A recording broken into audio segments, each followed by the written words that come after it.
کی بارگاہ میں نا امیدی اور مایوسی جو شیطان لاتا ہے، اس سے بندے بھٹک جاتے ہیں، بہک جاتے ہیں، انہیں توبہ کی توفیق بھی نہیں ملتی۔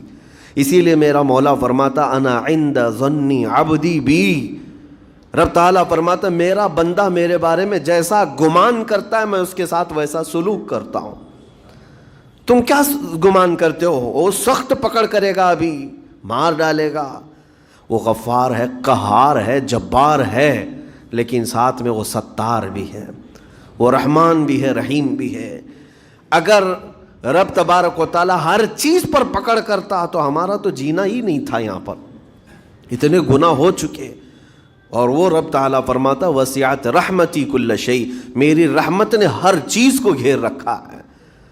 اللہ رب العزت بندوں کو معاف کرنے کا اظہار زیادہ فرماتا ہے۔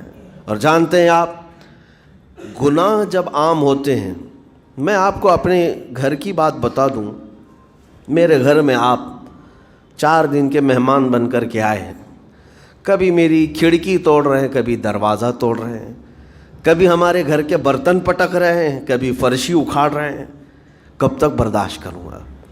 آپ کو نکال کر باہر کر دیں گے، یہ مہمان نہیں، یہ بلا ہو گئی، یہ گھر سارا اجاڑ رہا ہے۔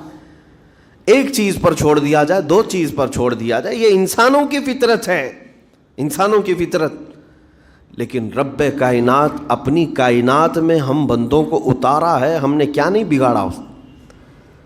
اپنے گناہوں سے اس کی زمین کو لال کر دیا، ہاں اس کی نافرمانی سے ہم نے اس کائنات کے رنگ کو بدل دیا۔ کھلے عام گناہ، ننگا پن، بے حیائی، عیاشی، سب کچھ ہوتا رہا۔ اس کی کائنات ہے، اس کی زمین ہے، اس کی سلطنت ہے۔ اور ان گناہوں کی وجہ سے جانتے ہیں آپ، سمندر اللہ کی بارگاہ میں عرض کرتا ہے کہ مولا تو مجھے اجازت دے دے، میں ایسی طغیانی لاؤں گا کہ یہ سب ہلاک ہو جائیں گے۔ ہوائیں اللہ سے اجازت مانگتی ہیں، تو مجھے شدت دے دے، میں اتنا تیز اڑاؤں گی کہ ان کے پرخچے اڑ جائیں۔ لیکن جانتے ہو اللہ کی طرف سے جواب کیا آتا ہے؟ سمندر کو بھی رب تعالیٰ فرماتا ہے، ہواؤں کو بھی کہتا ہے رب تعالیٰ رک جاؤ، میں میرے بندوں کے انتظار میں ہوں، میرے بندوں کی توبہ کے انتظار میں ہوں کہ میرے بندے میرے پاس لوٹ آئیں گے۔ اسی لیے اللہ کے حبیب صلی اللہ تعالیٰ علیہ وسلم ارشاد فرماتے ہیں، اللہ تعالیٰ کو سب سے زیادہ خوشی کس بات کی ہوتی ہے جانتے ہیں؟ رب تعالیٰ اپنے بندوں سے کب خوش ہوتا ہے؟ مثال دے کر کے میرے آقا نے فرمایا، مثال دے کر سمجھایا۔ صحرا میں، ڈیزرٹ میں ریتیلے میدان ہوتے ہیں، اس کا سفر بڑا ڈینجر ہوتا ہے۔ آج بھی ڈیزرٹ ہیں بہت سارے، سہارا ڈیزرٹ کا نام سنا ہوگا آپ نے۔ ہم گئے ہیں، 200-250 کلومیٹر تک آپ چلتے رہو گاڑی، نہ ایک درخت نظر آتا ہے، نہ پہاڑ نظر آتا ہے، نہ گھر نظر آتا ہے، کچھ بھی نہیں۔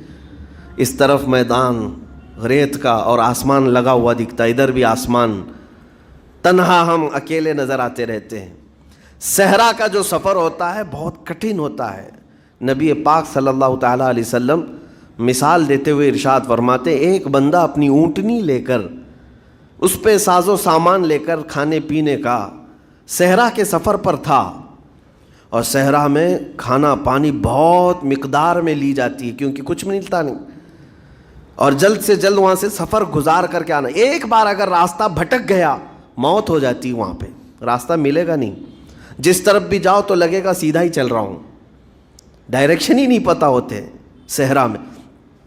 حضور پاک صلی اللہ علیہ وسلم فرماتے ہیں، ایک بندہ صحرا کے سفر میں اپنی اونٹنی کے ساتھ ساز و سامان لے کر سفر پر تھا، بیچ راستے میں اسے نیند آئی، سویا، سو کر کے اٹھا تو دیکھا اس کی اونٹنی ساز و سامان کے ساتھ غائب ہے، صحرا میں، بیچ صحرا میں۔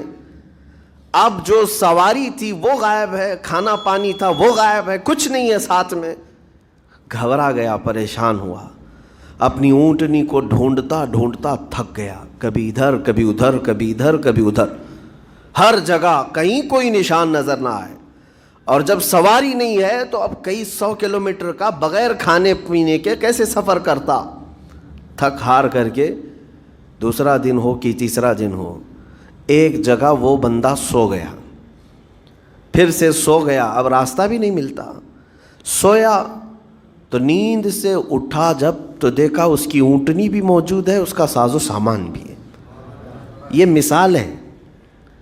یہ مثال ہے. میرے آقا صلی اللہ علیہ وسلم صحابہ سے اب پوچھتے ہیں, اے میرے صحابہ بتاؤ اس بندے کو جو صحرا میں گمشدہ اونٹنی جس کی مل جائے اسے خوشی کتنی ہوگی؟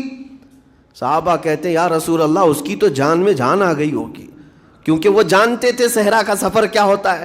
کہا سب سے زیادہ اسے خوشی ہوگی کہ اس کا کھویا ہوا سامان مل گیا, کھوئی ہوئی سواری مل گئی. میرے آقا صلی اللہ علیہ وسلم فرماتے ہیں گمشدہ اونٹنی کے ملنے پر جیسے اس مسافر کو خوشی ہوئی, اس سے کئی زیادہ بڑھ کر کے رب تعالیٰ کو اس وقت خوشی ہوتی ہے جب ایک گنہگار بندہ واپس توبہ کر کے اس کی بارگاہ میں آتا ہے. رب تعالیٰ کی بارگاہ میں جب بندہ پلٹ کر کے آتا ہے, رب تعالیٰ فرشتوں پر اس بندے کو دکھا کر رشک کرتا ہے, ارشاد فرماتا ہے میرا بندہ میرے پاس آ گیا, میرا بندہ میرے پاس آ گیا ہے. میں نے قرآن پاک کی وہی آیت تلاوت کی ہے جس میں اللہ تعالیٰ فرماتا ہے والذین اذا فعلوا فاحشة او ظلموا انفسهم ذکروا اللہ فاستغفروا لذنوبہم. یہ چوتھے پارے کی آیت ہے. اللہ تعالیٰ فرماتا ہے وہ لوگ جنہوں نے برائی کر لی یا اپنی جان پر ظلم کیا یعنی گناہ کیا, پھر اللہ کو یاد کر لیا اور توبہ کر لیا. اللہ فرماتا وَمَن يَغْفِرُ الذُّنُوبَ إِلَّا اللَّهُ, تو بتاؤ لوگوں اللہ کے علاوہ کون ہے بخشنے والا. لیکن شرط رب تعالیٰ یہ فرماتا وَلَمْ يُصِرُّوا عَلَى مَا فَعَلُوا وَهُمْ يَعْلَمُونَ. لیکن ایک بات ہے کہ وہ جس چیز سے توبہ کر کے آ رہے ہیں اس پر پھر مزید اصرار کر کے جمے نہ رہیں, چھوڑ دیں ایک بار, جان بوجھ کر کے پھر اس چیز پر نہ لگے رہیں. یہ آیت کب نازل ہوئی تھی میں آپ کو بتاؤں. دو صحابہ تھے, دونوں گہرے دوست تھے, بہت ہی گہرے دوست, مدینے کے رہنے والے. اس میں سے ایک صحابی تجارت کے لیے جا رہے تھے اور ان کے گھر بار میں ان کی بیوی تھی بس اور کچھ نہیں. تو اپنے دوست سے کہا کہ میں جا رہا ہوں, مجھے آنے میں تاخیر ہو سکتی ہے, میرے گھر پر اگر کبھی سودا سلف لانے کی ضرورت پیش آئی تو میری بیوی کو یہ پہنچا دینا ساز و سامان. یہ کہہ کر کے وہ تجارت پہ چلے گئے. جو دوست صحابی تھے, دیکھیں صحابہ کے بہت سارے کام امت کے لیے درس ہیں, قیامت تک آنے والے مسلمانوں کے لیے وہ مشعل راہ ہیں. تو وہ جو دوست صحابی تھے سودا سلف لے کر کے گھر جایا کرتے تھے اپنے دوست کی بیوی کو پہنچانے کے لیے. ایک دن ایسا ہوا کہ شیطان نے ورغلایا اور سودا سلف سامان لے کر گھر گئے. ان کی خاتون باہر آئی دوست کی, انہوں نے اس خاتون کا صرف ہاتھ پکڑ لیا, ہاتھ پکڑ لیا, اور وہ عورت چونکہ مدینے کی رہنے والی صحابیہ ہیں اپنا ہاتھ تو چھڑا لیا لیکن وہ چیخ مار کر رونے لگی کہ جس پر میرے شوہر نے سب سے زیادہ اعتماد کیا, تم تو جگری دوست بھائی کی طرح تھے, ہاتھ کیسے بڑھا دیا. تو اس صحابی کو فوراً احساس ہو گیا کہ میں بہت بڑی خطا کر گیا, میرے بھائی اور میرے دوست کی امانت میں میں نے خیانت کر دیا, اس نے مجھ پر بھروسہ کیا تھا اور اس کی بیوی کا میں نے ہاتھ پکڑ لیا. بس اتنی سی بات تھی. وہ خاتون بھی رونے لگ گئی کہ میرے ساتھ کیا ہوا, یہ صحابی بھی رونے لگ گئے. احساس فوراً ہو گیا کہ میں نے غلط کیا ہے, سودا سلف لانے کے وقت مجھ سے غلطی ہو گئی, خطا ہو گئی. اب اس خطا کی وجہ سے وہ کرتے کیا, ان کو تو ڈر یہ تھا کہ میں اپنے دوست کو منہ دکھانے کے بھی قابل نہیں اور نہ ہی میں یہ چیز کسی کے سامنے ذکر کر سکتا ہوں, کیا کروں. تو مدینہ چھوڑ کر کے چلے گئے پہاڑیوں میں, اور بغیر کھانا پانی سب کچھ بھی نہیں تھا, پہاڑیوں کے بیچوں بیچ رہنے لگے اور صرف روتے تھے اور گر جاتے تھے, اور کمزوری آ گئی جسم میں, اٹھنے پھرنے کی بھی طاقت نہیں تھی. اب وہ دوست ان کے صحابی تجارت سے واپس آئے, گھر میں آتے ہی ان کی خاتون نے بتا دیا کیا معاملہ پیش آیا.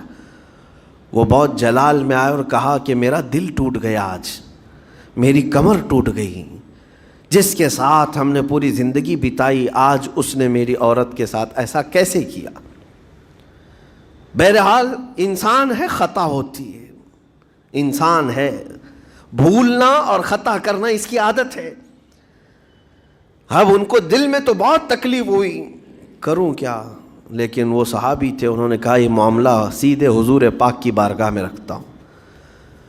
کہا کہ میں سزا دوں گا یا پھر جو ہے ان کے لیے جو قرار واقعی چیز ہوگی وہ دلا کر رہوں گا۔ بارگاہ مصطفیٰ صلی اللہ تعالیٰ علیہ وسلم میں تشریف لائے، عرض کیا کہ آقا ایسا ایسا ہو گیا، میرے معتمد ساتھی نے میرے گھر میں ایسا معاملہ کر دیا۔ نبی پاک صلی اللہ تعالیٰ علیہ وسلم غمگین ہو گئے کہ ان دونوں کے درمیان ایسا کیسے ہو گیا۔ پھر تھوڑی دیر کے بعد رحمت عالم صلی اللہ علیہ وسلم جو غیب داں نبی ہیں، ہر چیز کو جانتے بلکہ اپنے امتیوں کے احوال سے باخبر رسول ہیں، نبی پاک صلی اللہ تعالیٰ علیہ وسلم اپنے اس غریب صحابی کے حالات معلوم کیے۔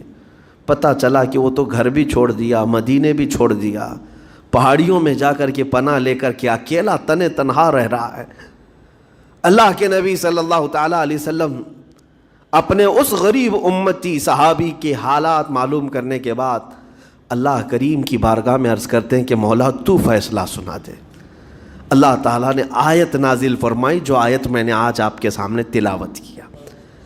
اللہ تعالیٰ فرماتا ہے والذین اذا فعلوا فاحشۃ او ظلموا انفسهم، جن لوگوں نے گناہ کر لیا یا اپنی جان پر ظلم کیا ہے، پھر ذکروا اللہ فاستغفروا لذنوبہم، اللہ کو پھر جلدی یاد کر لیا اور توبہ کر لیا، رب تعالیٰ فرماتا ومن یغفر الذنوب الا اللہ، محبوب بتاؤ اللہ کے سوا کون ہے گناہوں کی بخشش کرنے والا۔ اللہ تعالیٰ ان کے گناہوں کو معاف کر دیتا ہے جو فوراً اپنے گناہ کے بعد یاد کر لیتے ہیں کہ مجھ سے خطا ہوئی ہے۔ رسول کریم صلی اللہ تعالیٰ علیہ وسلم نے اس صحابی کو بتایا تیرے بھائی سے بھول ہوئی، خطا ہوئی، لیکن رحمان نے اس کی بخشش کا مژدہ قرآن میں سنا دیا کہ وہ باز آ گیا اور توبہ کر رہا ہے، لہٰذا تیرے لیے بھی یہ زیب نہیں دیتا کہ تو اب کوئی انتقام لے، تو اپنے دل سے معاف کر۔ یہ صحابی تھے، اللہ کے نبی صلی اللہ علیہ وسلم کے پروردہ تھے، نفسانیت اور خواہشات کے نہیں۔ یہ فوراً گئے اور اپنے اس جگری دوست کو، اپنے اس بھائی کو ڈھونڈتے ہوئے پہاڑیوں کے بیچوں بیچ جا کر کے دیکھا، ان کی حالت بہت خستہ تھی، کمزور ہو گئے تھے اور روتے روتے اتنا تھک گئے تھے، نہ کھانا ہے نہ پانی ہے، بس یہ کہ ان سے خطا کیا ہوئی تھی، اپنے دوست کی عورت کا ہاتھ پکڑ لیا تھا، بس میرے عزیزو اس سے بڑا نہیں۔ ہاتھ پکڑنے پر ان کو اس قدر احساس تھا کہ مدینہ چھوڑ دیے۔ لوگ یہاں پورے کے پورے گناہ میں ڈوب جاتے ہیں، زنا میں ڈوبتے ہیں، انہیں احساس تک نہیں۔ یہ صحابی گئے اور جیسے ہی یہ گئے تو وہ ہوش میں آئے اور رونے لگے کہ میرا بھائی آ گیا اور اب شاید یہ انتقام لے گا، بدلہ لے گا، مجھے مار ڈالے گا، کیونکہ میں نے اس کا اعتماد توڑا، اس کا بھروسہ ختم کیا۔ لیکن یہ صحابی گئے اور ان کا ہاتھ پکڑا اور اپنے سینے سے لگایا، کہا کہ تو بھی ابن آدم ہے، میں بھی ابن آدم ہوں، انسان ہے، خطا ہو گئی، لیکن بشارت ہے تجھے کہ اللہ نے قرآن میں محبوب کی بارگاہ میں آیت اتاری، تیری بخشش کا پروانہ اتار دیا۔ وہ اس قدر خوش ہوئے کہ اس صحابی کو تھام لیا اور کہا میں تو مایوس ہو کر پورے گھر بار سب چھوڑ کر کے آیا تھا، لیکن میرا رحمان خدا بندوں کو کبھی چھوڑتا نہیں، کبھی اکیلا ہونے نہیں دیتا، وہ مایوس نہیں کرتا۔ میرے عزیزو آج ہمارے پاس وقت ہے، جب ٹھوکر کھائیں تو فوراً احساس ہو جائے، جب غلطی ہو جائے، غلطیاں کس سے نہیں ہوتی، گناہ سب سے ہوتے ہیں۔ اور اسی لیے میرے آقا صلی اللہ علیہ وسلم ارشاد فرماتے ان بنی آدم خطاؤون وخیر الخطائین التوابون، آدم کی ساری اولاد خطا کرتی ہے، یعنی آدمی سب خطا کرتے ہیں، لیکن بہترین خطا کرنے والا وہ ہے جو خطا کرتے ہی توبہ کر لیتا ہے، توبہ کر لیتا ہے۔